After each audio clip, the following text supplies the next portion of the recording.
In this video, I'd like to talk about formation of the embryo, formation of embryonic membranes, and formation of the placenta.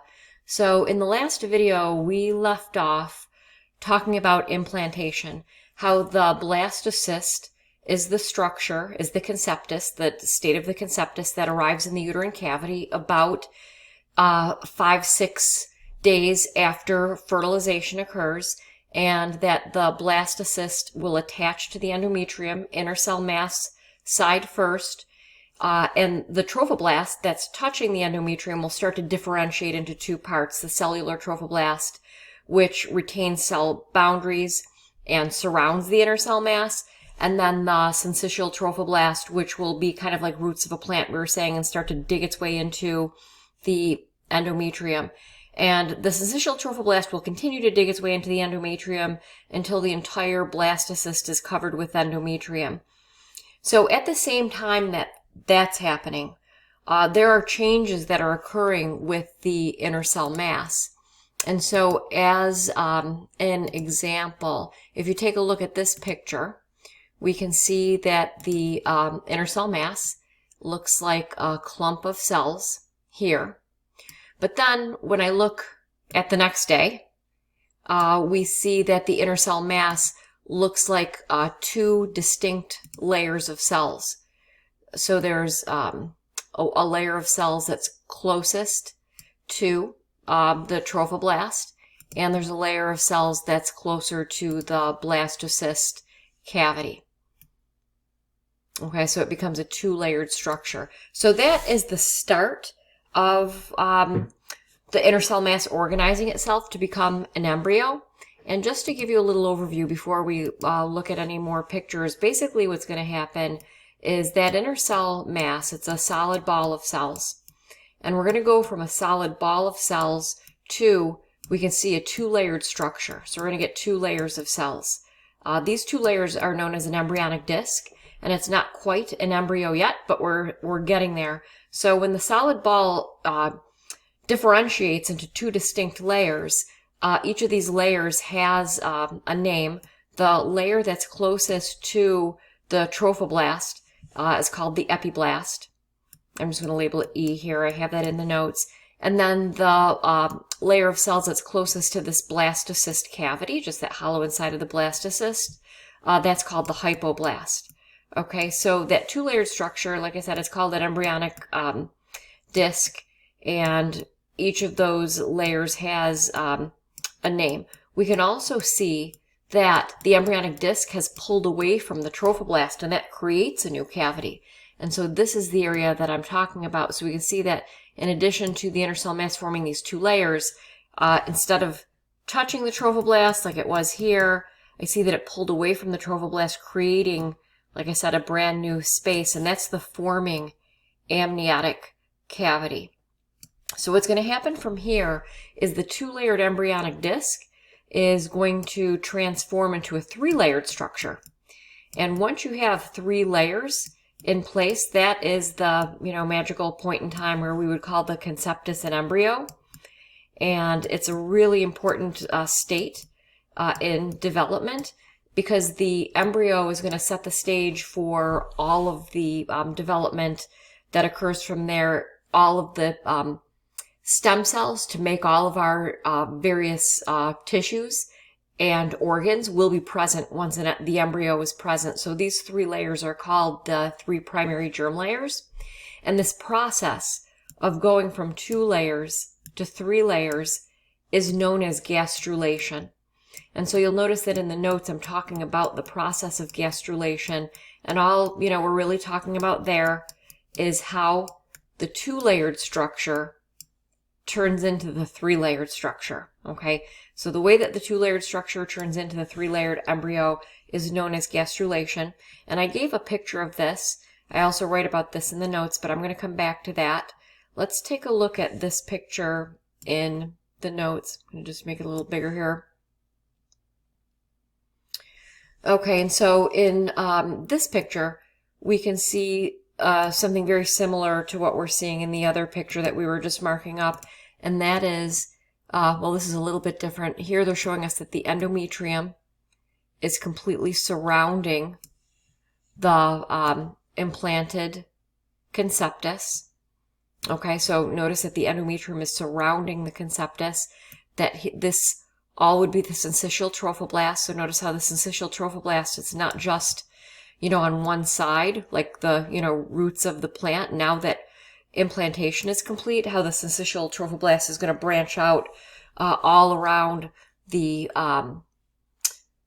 developing offspring. So there's a syncytial trophoblast. The cellular trophoblast is this area in dark gray. And here we can see our embryonic disc, the two-layered structure. And we said that the top layer of cells is called the epiblast. And you can see that they're labeling that epiblast here. Blastodisc, that's the same thing that I'm calling the embryonic disc. Just another name for that.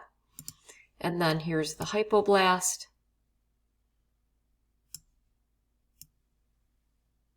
Okay, so those are the two layers of the embryonic disc.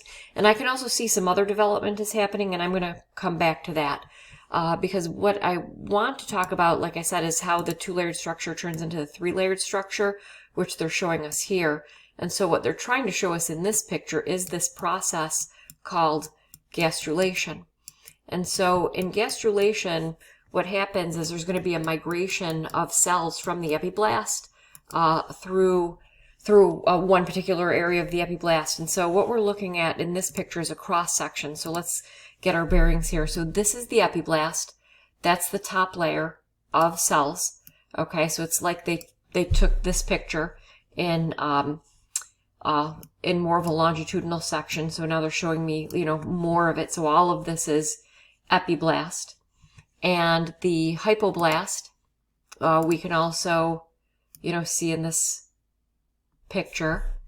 And what they're showing us is that cells from the epiblast, I'm going to draw them a new color.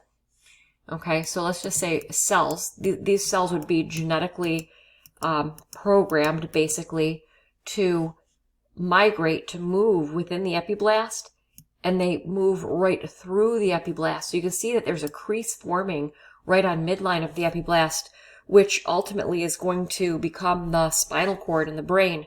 But these cells move through the middle of the epiblast, and then they move outward.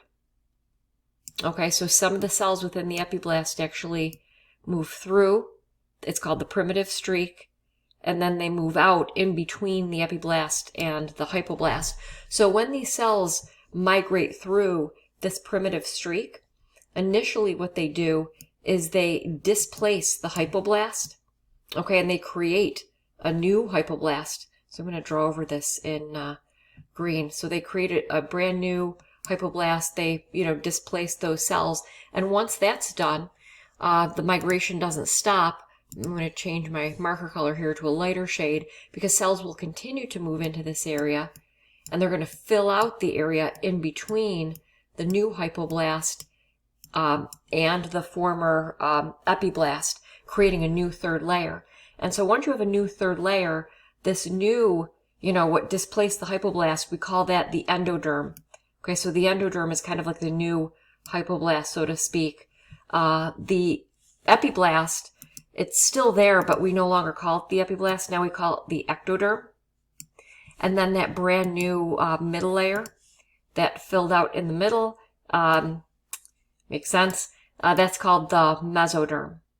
Okay, so those three layers will give rise to all of the tissues. I'm going to color coordinate that, that's all. So the endoderm is that bottom layer. Will give rise to all the tissues that we have. And so this is a really critical point in development.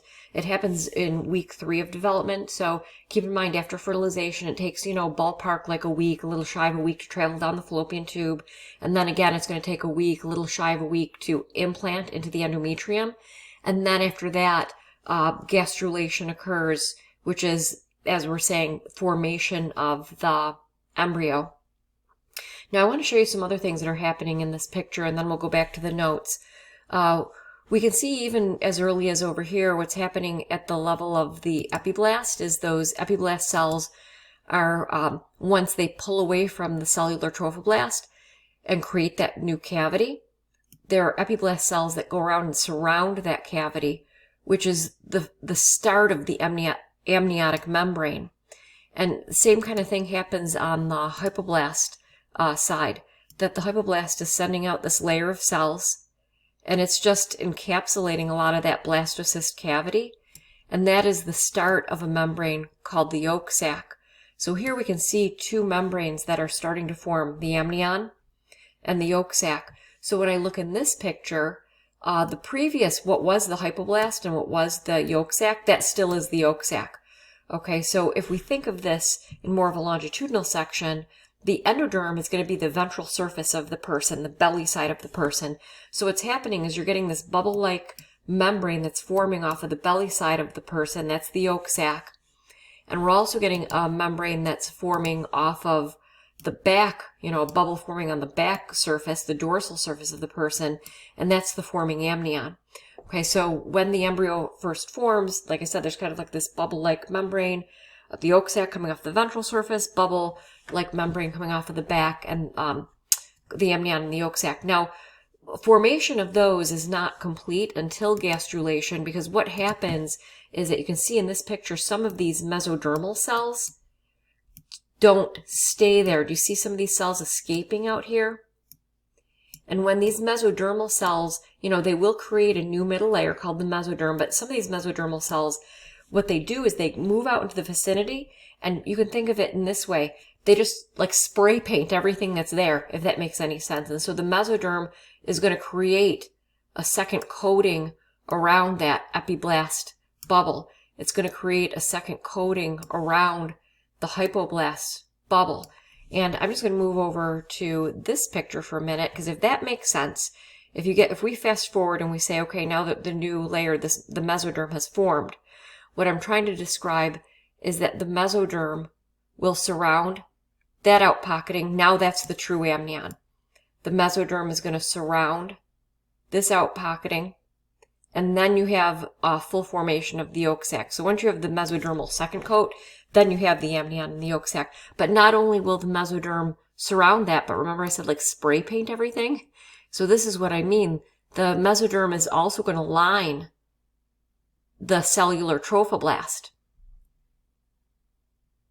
And once the mesoderm lines the cellular trophoblast, now instead of saying trophoblast, I'm going to circle this entire thing.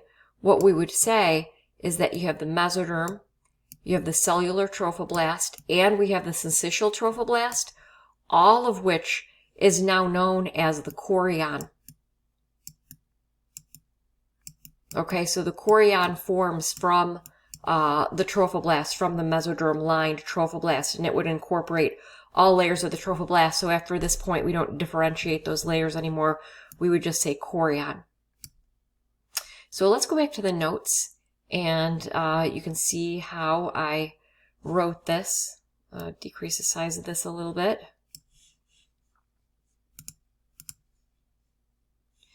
Okay, so gastrulation, as I'm saying, is a process. Okay, it's a process by which the embryonic disc, or the two-layered structure, transforms into the embryo, which is a three-layered structure. So initially, what will happen is the inner cell mass is going to organize into a two-layered embryonic disc. The two layers are the hypoblast. That's the layer that's closest to the blastocyst cavity. That's going to be the ventral surface of the developing conceptus. And it's also going to grow this bubble-like sac that comes off of it, and that's the start of the yolk sac. And then the other layer of the embryonic disc is the epiblast. That's the layer that's in contact initially with the cellular trophoblast. It's the future dorsal surface or back surface of the conceptus. The epiblast separates, it pulls away from the cellular trophoblast, and that creates a cavity called the amniotic cavity. And that cavity gets enclosed by the sac-like outgrowth of the epiblast, which is the start of the formation of the amnion.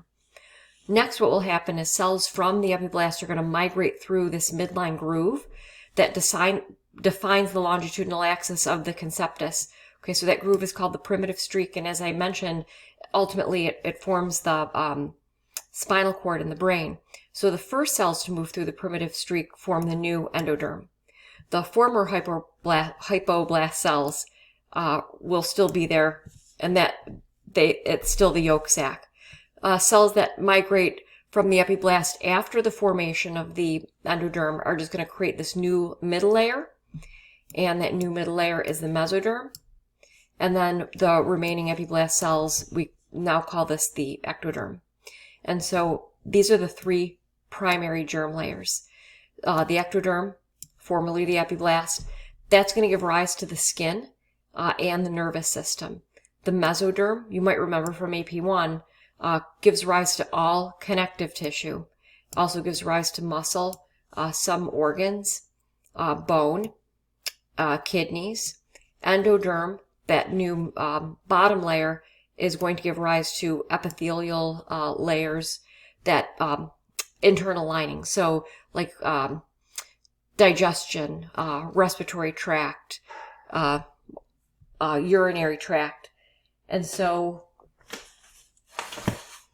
I don't know if this will make sense on video, but let's say if I had 3 layers, I'm going to take a piece of paper, I'm going to take my notebook and another piece of paper, and let's say that this is the embryo. So we have the ectoderm, the mesoderm, and the endoderm. Say the endoderm is this lower layer. What ultimately happens is this structure forms a tube.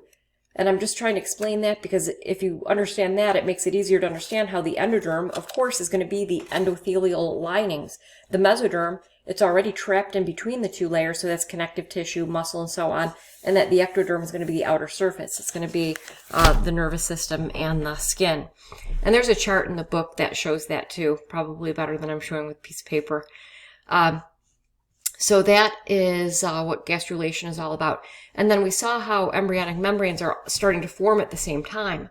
Okay, so embryonic membranes start to form at the same time that the embryo is forming. Some mesodermal cells leave the mesodermal layer and it coats all the surfaces. That's where I was saying like spray paint. It coats outside of the ectoderm and the endoderm and it lines the cellular trophoblast.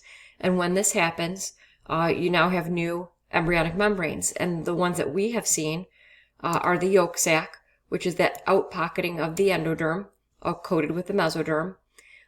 This is an important site in humans for specialized cell populations, like certain blood cells come from the yolk sac. Also, the oogonia and spermatogonia are derived from the yolk sac, and then they migrate into other areas. Now, in other organisms, as I mentioned here, and as you know, the yolk sac can play a really different role. Like for a chick that's developing outside of the mother, the yolk sac would contain all of the nutrients that get depleted during the gestation. So in a human, it's the site of some specialized cell formation. I haven't showed you the allantois yet, so I'm going to skip that. The amnion, that's an outpocketing of the ectoderm covered with the mesoderm. Starts as a bubble extending off of the back of the embryo, but it grows over the head and the feet, eventually impinging the yolk sac and the allantois. And the only areas that penetrate the amnion would be the yolk sac and the allantois, which turns into the umbilical cord. So the amnion does protect the offspring. It encases the offspring. It's fluid-filled. It's filled with amniotic fluid. I'm going to describe that more with a picture. And the chorion is the trophoblast lined with mesodermal cells, so that we don't have to say, you know, all the different types of the trophoblast anymore. But the chorion will differentiate into 2 regions of the chorion, which I haven't showed you yet. So let's come back to that, and let's take a look at this picture in the notes. Okay, so in these pictures, they're going through formation of the embryonic membranes, and we've looked at this a little bit. So let's just continue to trace this through and see if it makes sense. So here's the amnion that's coming off of the top of the offspring. And then here is the yolk sac that's coming off of the endoderm, the ventral surface of the offspring. We can see that implantation is complete. And we can see the chorion, now that we would call it that. And remember how we were saying that roots are digging into the endometrium? We call those chorionic villi. And so looking at the next picture, what I want you to notice here is how the amnion, it's not staying as like this bubble coming off of the offspring's back. Do you see how it's starting to grow over the cranial portion of the offspring? it's going to start to also move into this area. So in other words, you know, it starts as a bubble on the back, but then it starts to grow over the head and the feet. We can see that. Yolk sac, of course, is still there. But what you can see here, you have to look really close, that little piece, there's a little like out pocketing of the yolk sac, which is the allantois. That's the membrane that I skipped in our list because I hadn't showed you, but it's made out of the same thing that the yolk sac is made out of. It's known as the allantois, and that's going to be, you know, the big thing that this turns into is the umbilical cord. So looking ahead, in the next picture, what we can see is we can see the amnion, how it's really starting to surround the offspring. Okay, and so just to make sure we're all thinking the same thing. So here's the embryo, the developing embryo, and the amnion is that bubble-like membrane that's forming, you can see, around the head, around the feet. So it's starting to enclose the offspring as we probably more commonly know it. And because it's moving into this ventral surface, do you see how it's impinging on the yolk sac? So the yolk sac is starting to get pinched into one small area. And the allantois, what was formerly the allantois, they're already calling this a body stalk. And that is going to turn into, as we said, the umbilical cord. Another thing that I want to note here is the chorion. So in this picture, I can see like all of these little like root-like structures. These are the chorionic villi. Okay, so that's the area where the syncytial trophoblast was digging in. Now we call it the chorion. So specifically, we call these little roots the chorionic villi. But here's what I want to note. Do you see how the endometrium is containing the offspring? I'm just going to make that a dotted line. Because the offspring is going to start getting bigger, do you see how the pressure put on the chorion is starting to limit the amount of, you know, root-like structure we can get there? And here you're starting to see formation of the two parts of the chorion. At one end, you're going to have the chorionic villi where it can really dig in. That area is going to be closest to the myometrium. At the other end, we're going to have what's called the smooth chorion, because eventually these like weaker roots are going to stretch out to be completely smooth, and the endometrium will continue to contain it. And so let's take a look at the next picture. I'm going to increase the size of this, see if we can get that to work here. Okay, so taking a look at this picture, let's follow the membranes that we know.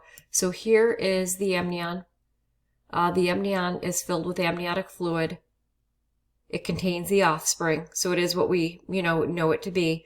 The amniotic fluid, at first, it's derived from the mother's blood, but eventually, once the offspring develops further, develops kidneys, fetal urine will also contribute to the amniotic fluid. But the amniotic fluid is really important because it provides a very stable environment. It allows movement of the offspring, and it's just overall protective. So when you think back to AP1, remember how the brain is in cerebrospinal fluid, and that's tightly held within the meninges. We haven't talked about the heart yet, but the heart is surrounded by fluid, and that's in a tight sac. Here's another example, developing offspring in a fluid-filled sac. So very protective, very stable environment. So here's the yolk sac. Yolk sac is going to stay there right until the time of delivery. So that's the yolk sac, and instead of the allantois, we can see now they're calling it the umbilical stalk. So there are developmental phases, but eventually that's turning into the umbilical cord. So blood vessels are going to form in the umbilical cord, and those blood vessels are going to branch out within the chorionic villi. I'll show you that in a minute. We can also see the two regions of the chorionic villi. We can see, the chorion. Okay, we can see the chorionic villi, which are these little root-like extensions, right, that are digging into the endometrium. And do you notice all this, like, I guess, like dark shading that they're drawing around the chorionic villi? That's lacunae. That's like pools of maternal blood that we were looking at before. And also, of course, there's the endometrium. But if I trace this around, I can see how there is the smooth chorion. So you can't have any chorionic villi there just because the conceptus is growing, bulging into that area, putting physical pressure onto that area and preventing chorionic villi. So the chorionic villi are on one end of the chorion and then the smooth chorion on the other end. And this is also a good picture to show you the endometrium. So the endometrium, recall that there are two layers of the endometrium. There's the stratum basalis, stratum basalis, and the stratum basalis is the layer that's closest to the myometrium. That's still the case. Okay, that never goes away. That's still true now. But then there is the stratum functionalis, and with the stratum functionalis, what happens is the stratum functionalis changes names. So now instead of saying stratum functionalis, there are three different names that we give to the previous stratum functionalis. The part of the stratum functionalis where the chorionic villi are digging into, maybe I'll shade it like this. So this area, okay, so that's the endometrium that the chorionic villi are in contact with. That is known as the decidua basalis. Okay, so the decidua basalis is the former stratum functionalis, and it's the part that's in contact with the chorionic villi. But we said that the endometrium surrounds the offspring right up until the very end, right? So at the time of delivery, the endometrium is still containing the pregnancy. And that endometrium that's surrounding the developing offspring, that's called the decidua capsularis. Okay, so good names. Decidua is referring to the endometrium in pregnancy. So the decidua basalis, that's the basal layer where the chorionic villi are digging in. Decidua capsularis surrounding the offspring. And then there's a lot of endometrium out here, right? That's just not involved at all because implantation didn't take place there. You know, also here. And that endometrium that's not involved at all, we call that the decidua parietalis.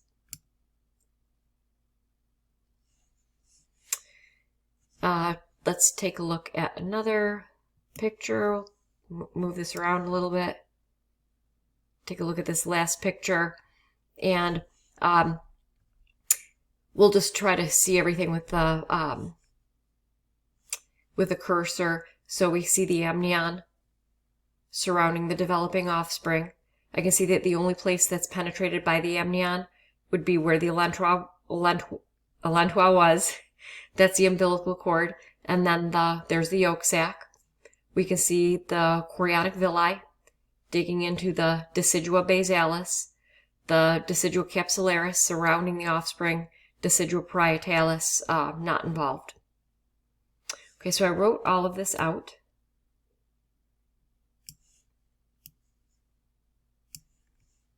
So let's take a look at that.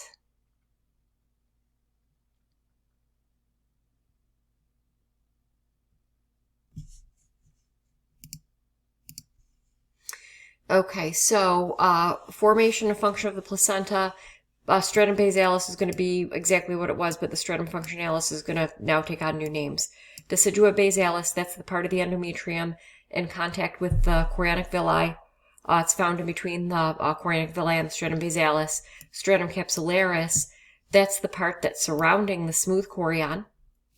And the decidua parietalis, that's the part of the endometrium that's not involved. And also, just to skip back to our membranes, because I skipped these, the elentua, that's going to be just that little offshoot of the yolk sac that forms the umbilical cord. And the chorion, eventually, it does differentiate into the chorionic villi, which are the root-like structures that anchor into the endometrium. And then the smooth chorion, that's going to be the part of the chorion surrounded by the endometrium that's stretching and extending into the uterine cavity.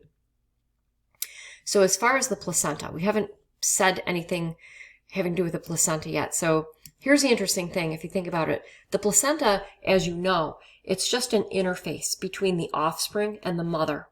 And so if you think of, what we've been looking at, here is an interface between the offspring and the mother, right? The chorionic villi digging into the decidua basalis. The chorionic villi, that's the product of conception.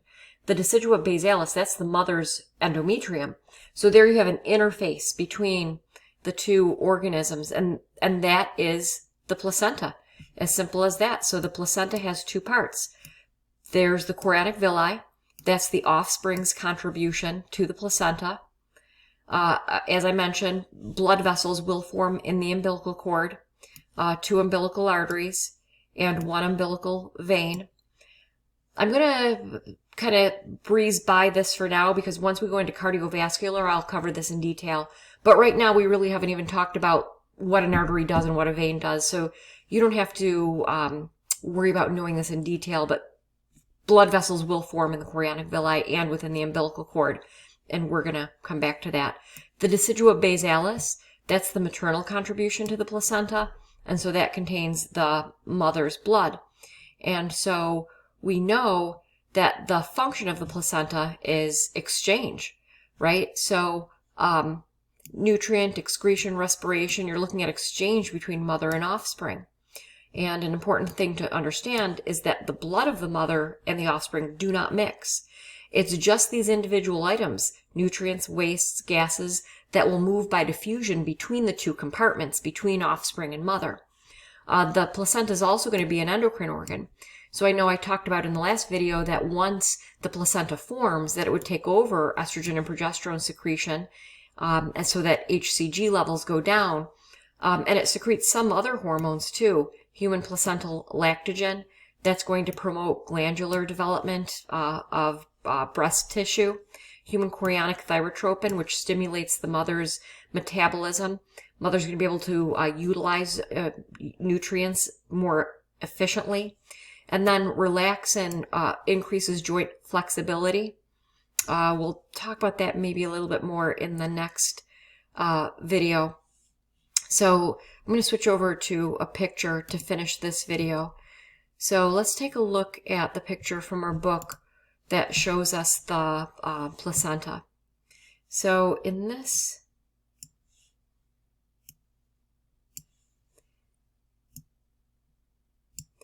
diagram, what they're doing, do you see how they're taking a little piece of the placenta and then they're zeroing in on it? So let's see if we recognize, what's what here. So here is the myometrium. Okay, and then against the myometrium would be the layer of the endometrium that never changes, right? That's the stratum basalis. So that's true in pregnancy and outside of pregnancy. And the rest of this endometrium would be what we call the decidua basalis. Now here are the chorionic villi.